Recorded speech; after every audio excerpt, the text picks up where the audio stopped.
Ito yung wooden bedside cabinet na gagawa natin ng tutorial today kasi wala akong nakitang, merong isang tutorial pero naka-Chinese language siya at hindi klaro yung instruction. So, ito yung bubuuhin natin. Dalawa kasi yung binili ng misis ko. Tapos ko na i-assemble ito. So, yung isa na yung gagawin natin. So, I'll show you how para madali na sa inyo buuhin ito. Yung modification ko na ginawa dito is nag-add ako ng stick glue or no more nails. Then, sa drawer side, nilagyan ko ng additional dito, pangharang sa kanyang lock. Kasi, para mas secure siya. Kasi konti lang yung, parang butas lang yung slot niya dito. So, madali siya ma-open. So, yun lang yung modification na ginawa ko for this bedside wooden cabinet. Let's start. So, meron kayong itong dalawa.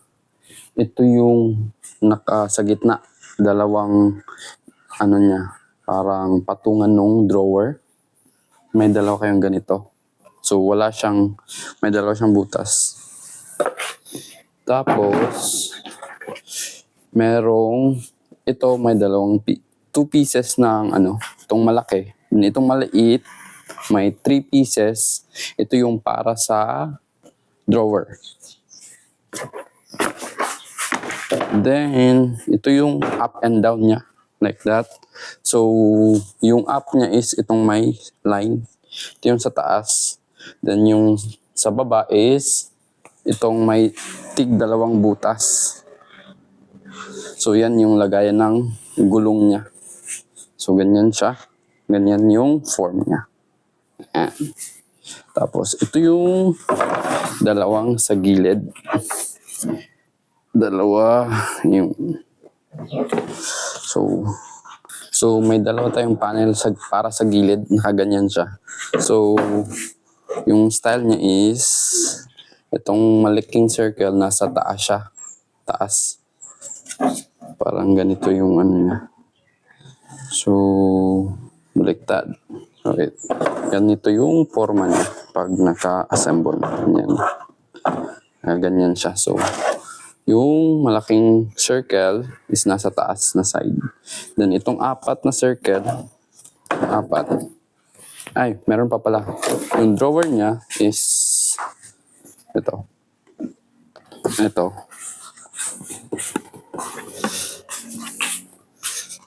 Nilagyan ko na ng reinforced na stick glue. Better no more nails. So, meron siyang 5 parts. Yung dalawa yung sa gilid. Isa yung sa, parang patungan niya. Then, malaki sa front. So, pakita ko na lang. So, ito yung 4 main boards niya. Ito yung sa front. Isa lang yung may butas na ganito kasi ito yung lalagyan ng lock. So, ito yung pakita ko later. Paano to ginawa. Tapos, yung basehan nyo lang talaga dito is yung line. Di ba may line siya. So, dyan nyo ilalagay yung parang sahig niya. And yung isang malaki, ito yung sa back. Ito yung sa side, itong maliit.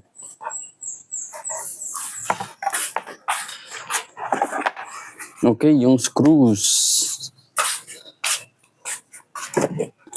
Screw.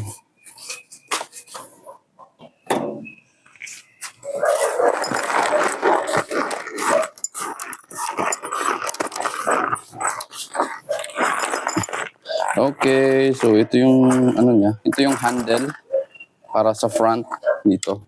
Handle. Tapos may free na siya na Pero mahirap to gamitin kasi maliit. Hanap lang kayo malaki. Then ito yung lock niya. Then ito yung main na screw niya. Then may mga special screw kayo like this one. Ito yung sa pang stopper ng board para hindi siya tuluyang matanggal pag inopen mo. Then itong nails, may maliit siya na nails. Ito yung para sa likod niya. And ito yung mga special. Ito yung sa lock niya.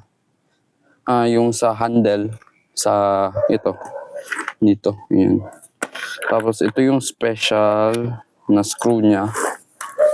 Special screw. Mangyayari niyan is ito yung ilalagay mo sa circle na malaki. Babaon mo siya. Then ito sa other part, ito yung ibabaon mo para mag-lock siya. Then yung locking mechanism niya is pag once mapasok yan siya dyan, i-screw mo itong taas kasi may screw groove siya. I-screw mo siya, turn mo siya para magla-lock siya. Parang ganito. Pa siyang ganyan, magla-lock siya. Magla-lock yan siya. Wait lang. Yan. Magla-lock yan siya. So, pakita ko na lang later.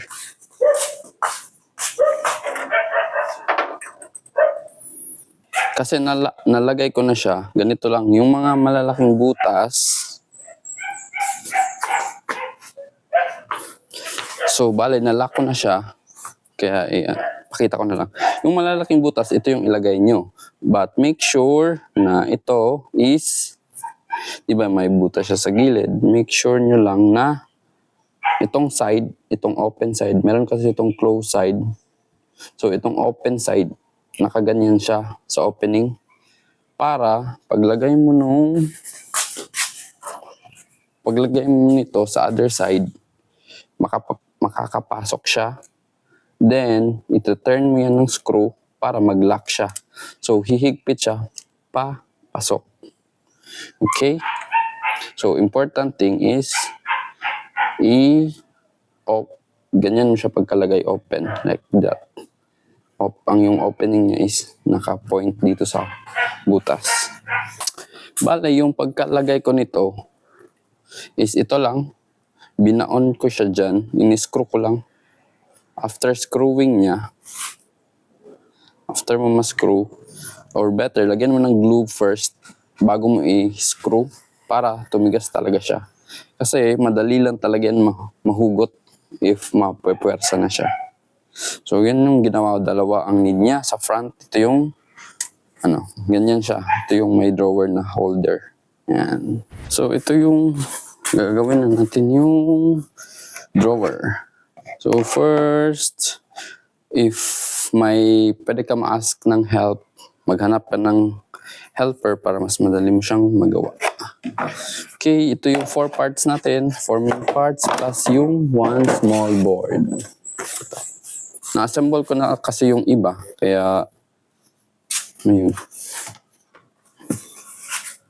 So ito, una nyo gagawin, lagay nyo muna yung dalawa, lagyan nyo ng glue. Then next is yung attachment nito. So itong linya lang yung basehan nyo. Itong line. So hanapin ng screw. Pag ganito, baliktad, ibig sabihin, yung isa yung dapat nyong gamitin. Kasi wala siyang hole. So, dapat tumapat kasi yung hole dito. And yung line. So, dapat ito yung gamitin. Ito kasi yung may hole. Then, yung kabila niya is yung screw. Para sa screw kasi ito. So, hanapin nyo yung hole. Insert nyo. Wait, yan. Insert nyo yung hole. Then, dapat yung line is naka-straight siya. Like that. Pero hindi ko muna siya, lalagyan ko muna siya ng glue. Additional reinforce niya. So, palalambutin ko yung glue dito para dumikit siya. Additional help niya. Then, dagdag ako dito sa gilid. Medyo messy siya kaya meron akong cutter para linisan. So, ayun, bilisan lang kasi titigas na yung glue. Okay, then i-turn nyo yung screw niya para humigpit. Turn nyo lang hanggang i-align nyo while turning para straight yung line. Okay lang kahit hindi masyadong straight as long as mapasok nyo yung itong board niya. Yan, higpitan nyo. Hindi kasi ito masyadong align talaga. sa pagka-manufacture to nila. So ito, okay na to.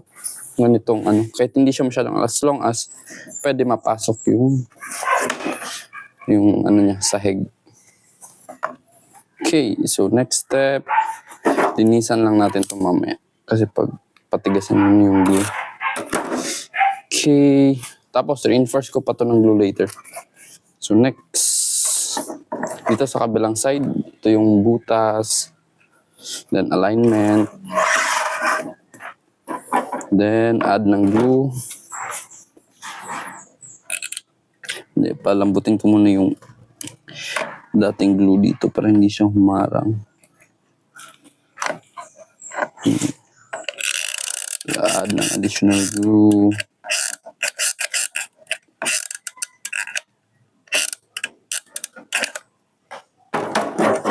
Then, pasok nyo. Aligning, turn nyo. Higpitan nyo na. Yun, make it sure na straight siya sa kabilang side. And align. Okay. Yun, matigas na siya. Yun, okay na yan. Titigas din naman yung glue. Kasi masyado siyang weak para hindi mo siya, pag hindi mo siya ni-reinforce, masyado siyang weak, then tendency, masisira talaga siya pag once ginamit mo na. So after that, pwede mo na to ilagay itong board para ma-align mo na siya properly. Kasi gumagalaw pa to, kaya better na ilagay mo na to para ma-align mo na siya. Okay, dapat nakapasok siya, nakadiin siya, hindi siya dapat like this, dapat pumasok pa talaga siya sa butas. So, natin, align mo lang, then tulak. Yan. So, align, then tulak. Yun. So, yun lang. So, meron ka ng 3 sides. Almost done. Back side na lang. So, medyo matagal tong backside kasi screw siya. So, ito na yung gagamitin mo na screw. 4 screws. And lagyan pa rin natin ng stick glue. Okay. So, ang gagawin mo lang, ginagawa ko yung technique ko para kasi ako lang mag-isa. Mahirap maglagay ng glue while nag-a-adjust ng screw. So, ito yung ginagawa ko. Dapat nakapasok din siya sa butas, naka-align siya. Okay, then, butas naman siya. May 4 siya na butas. So, screw ko lang lightly. Konti. Para makalagay ako ng glue. And make sure na may butas kasi to, 2. So, make sure naka-align properly sa butas yung screw nyo. Pwede nyo screw light a little bit para makita nyo pa rin yung alignment. Yun. May 2 kasi itong butas, so dapat ma-align siya. Kasi pag once hindi nyo yan na center, pag na-screw nyo yan ng mahigpit, puputok to itong gilid niya. So it's a structural weakness and yun na yung start na masisira siya.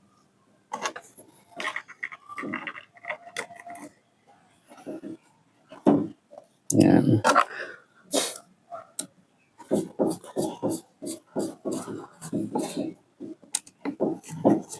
At 5 terms as long as makalagay kayo ng glue.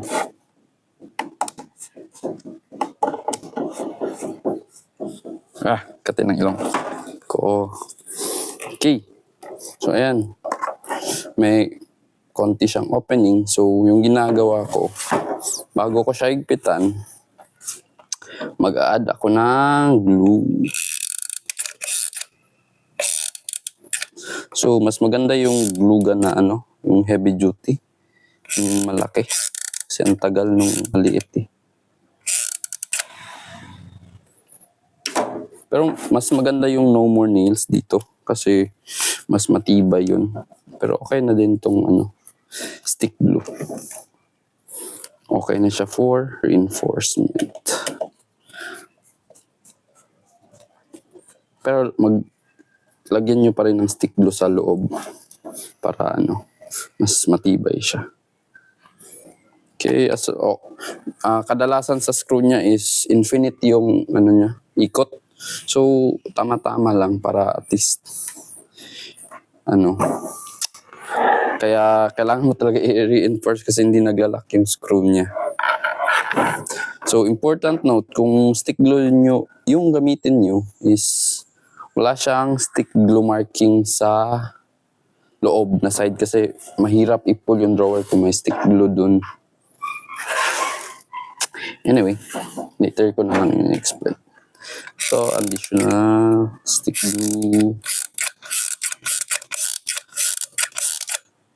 Oops, say. Yun. Kasi para at least tumagal talaga to. Need talaga ng reinforcement. So make sure din na before nyo i-lock, naka-align itong sahig niya na cardboard na MDF. Bago nyo i-fully lock. Pero hindi naman talaga to naglalak tong screw. Parang respeto lang tong screw. Hindi nga sobrang ng MDF. Hindi talaga siya matibay. So, ayan. May konting open, pa siya. Pero, later ko na lang lilinisan. So, at least, ayun.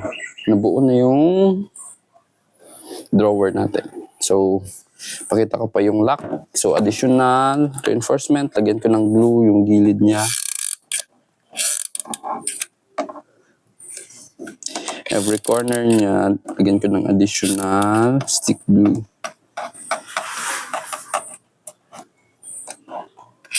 Kasi malaking tulong to. Kaya lang kahit hindi siya maganda masyado tignan yung at least matagal mo magagamit yung drawer mo. Tagal masira. Feeling ko kasi yung no more nails, mas messy siya. Kasi at least itong glue gun, may siya. May handle. Mas madali siyang gamitin. Then nilalagyan ko din ng konting glue yung malaking circle para at least hindi siya mag-loose. Para may parang siya. Stopper. Then lagay tayo ng handle. So, yung handle is this one. Then, ito yung screw niya. Dalawang screw. Yung need mo. So, better pa rin. Lagyan mo ng reinforce mo na lang din ng glue. Oops. Konti lang. So, mas makatulong lang siya.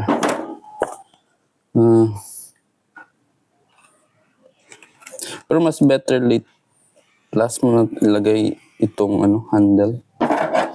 Kasi before mo ilagay sa yung parang main square niya.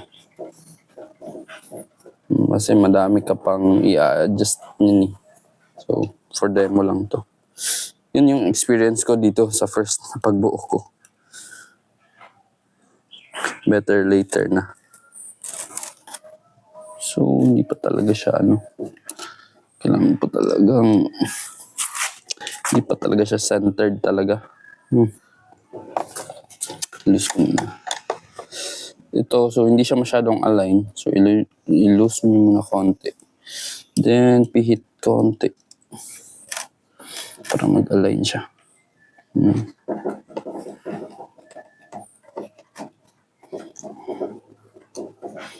So, huwag niyo muna higpitan yung isang side. So, i-insert nyo muna yung dalawang screw para ma-align siya. Okay, enough force lang kasi sobrang lambot ng MDF board. So, yun. Lagyan ko lang additional glue itong screw para hindi mag-loose. Okay. Then, yung lock. Ito yung lock niya.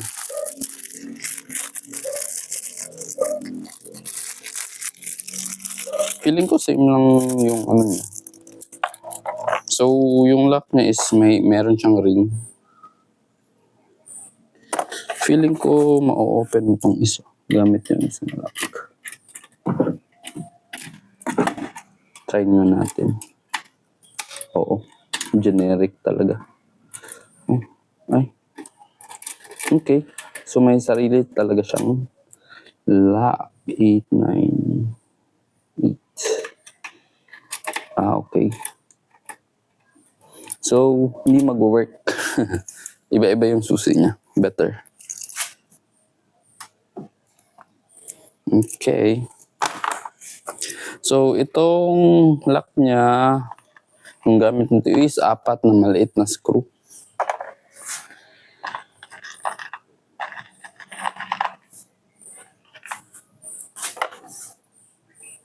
So, gawin nyo lang is ang upside niya is itong may lock. Itong merong lumalabas na ganito. So, ito yung taas niya na part. So, itong ring is pang ano lang siya para maganda tignan. So, pwede nyo ilagay nyo muna yung ring niya. Lagyan nyo ng glue kasi matatanggal to pag walang glue. Okay. Konting glue. Tapos, lagay nyo yung... Okay, init pa.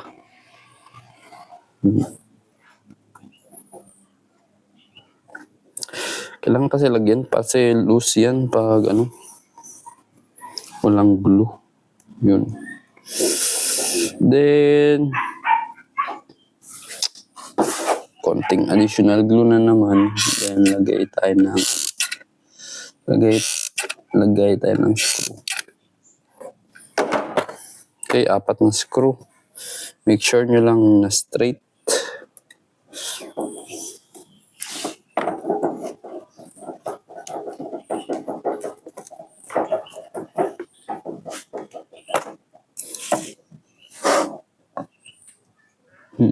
Make sure it's straight.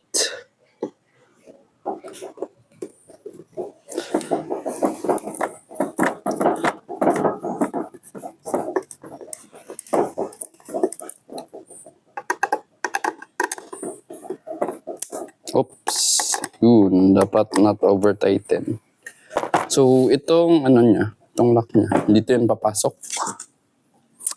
So, medyo weak kasi siya kasi konti lang yung ano niya, kasi may gap pa siya. So, nilalagyan ko siya ng stopper like this. Anything na plastic, lagay mo siya dito, then i-glue mo lang para may additional support siya. Or pwede screw. Pero mahina yung screw kasi may ano siya. Glue nyo lang. May 4 pa. May 2 screw din. Support ng glue.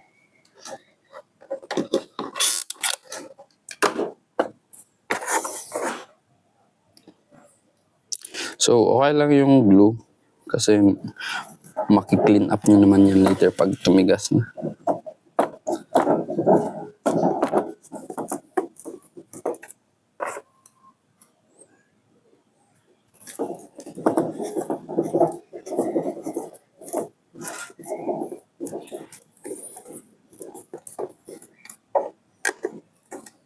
Yun. So, yun. Tapos na yung drawer natin. This is for the upper side na may lock. So, yung iba walang lock. So, yun.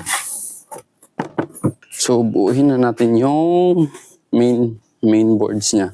So, correction. Ito palang 4 na ano. 4 na... Ganito kasi yan. Papatong yun dito. And, ayan, tutusok yan dyan.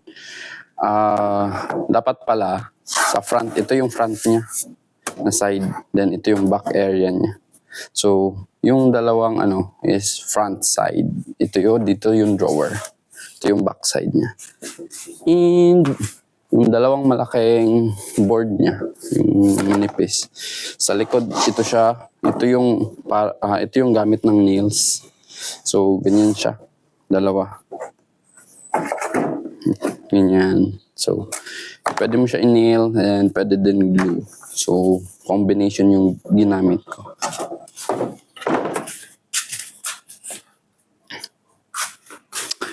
Better na may mag-ask ka ng help kasi mahirap to pag ikaw lang mag-isa. So, you will see me na nahirapan sa pagbuo. Okay.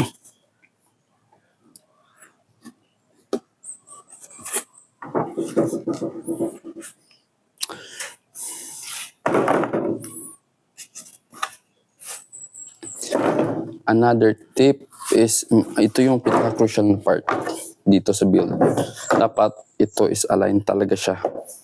So better na gawan nyo talaga ng linya para ma-center nyo siya. Pwede nyo naman lagyan ng yan, pencil.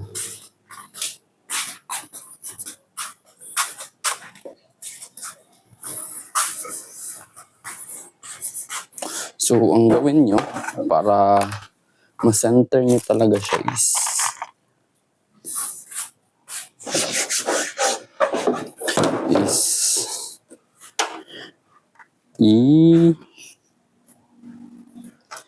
ganyan nyo muna.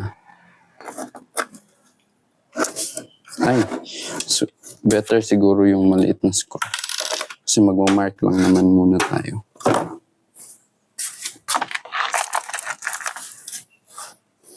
Then, itong parang rivets, itong maliit, dito yan siya.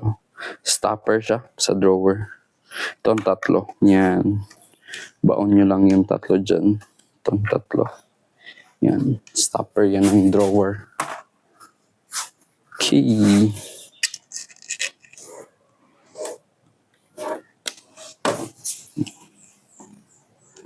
So, yung mistake ko nung first ko build nito is mahirap kasi siya i-align pag dun, short. Mahirap siya i-align pag dun mo na siya, pag wala kang guide. So, medyo na pumunta sa gilid yung screw ko. Kaya, ayun, pumutok yung gilid. So, may crack siya. Ito yung best way. Oops.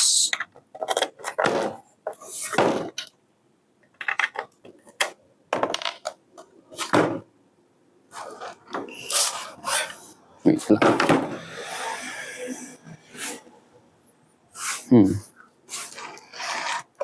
Siguro.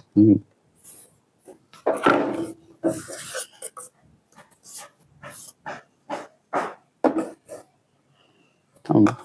Ito yung front. Ayan. Make sure yung front is may white.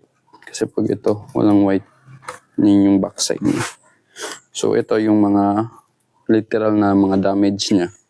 So, yan tala. Mahina lang kasi ito. So, ang gawin nyo is yan. Tapat nyo. Yung may butas kasi ito, dalawa. Yan, tapat nyo. Then,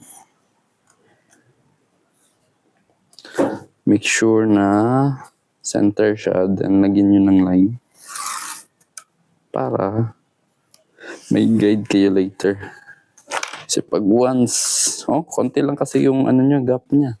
Pag once na slightly bent yung direction ng screw, puputok siya. Masisira. So better, lagyan na lang ng guide. Na-i-erase din naman yan. Okay.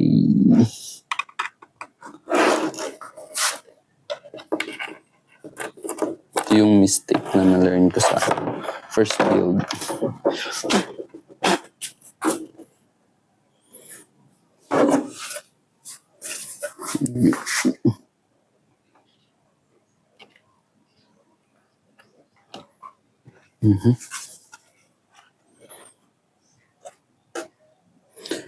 Yun.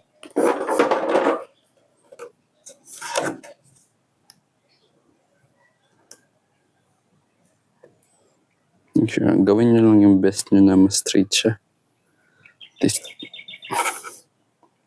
Better may squala talaga.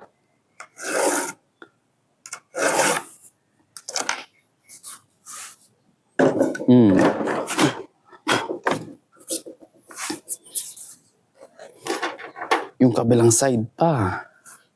Naku.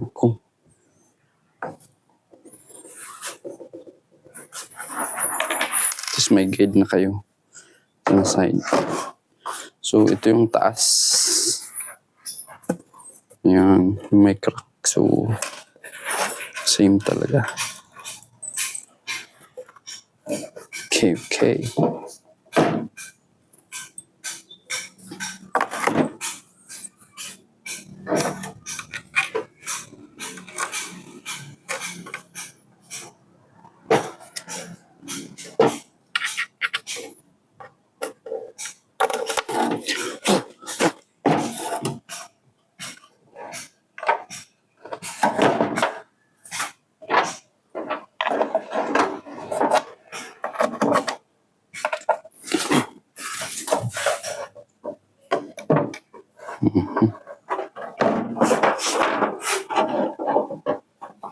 Naku. Hirap.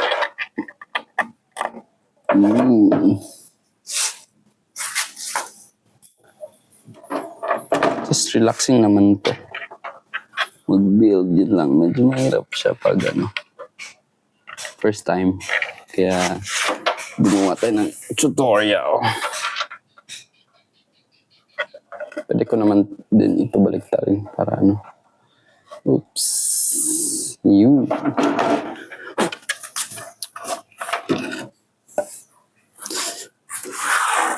Okay, balik ito yung upper side.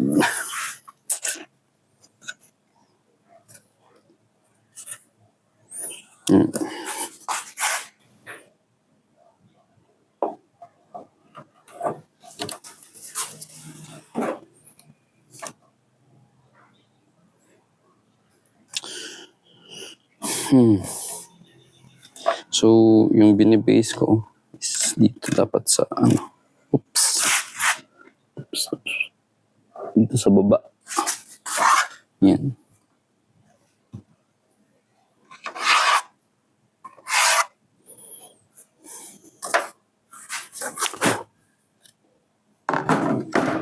So, better din lagyan nyo ng karton para hindi madamage yung white na Uy, baliktad. Tama. Okay lang. Same lang naman yung thickness niya.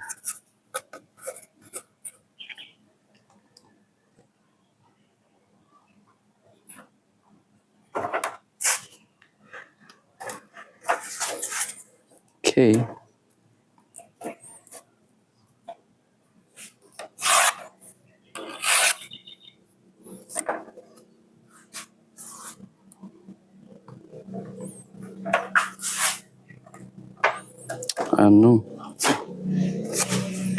Mahirap tong medyo siya. So, lagyan ko ng patong.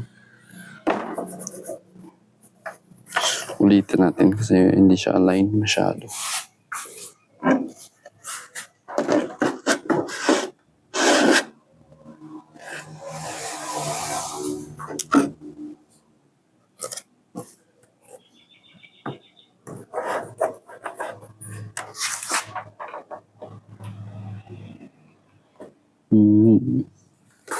Importante na mas nakalapat siya. Para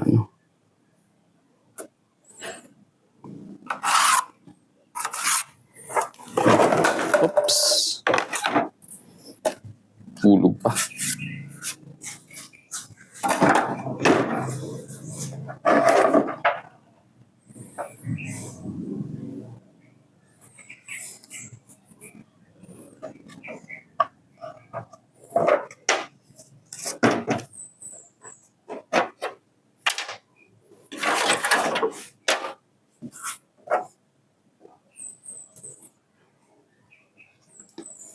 Since ako lang mag-isa. So, ganito mangyayari niyan.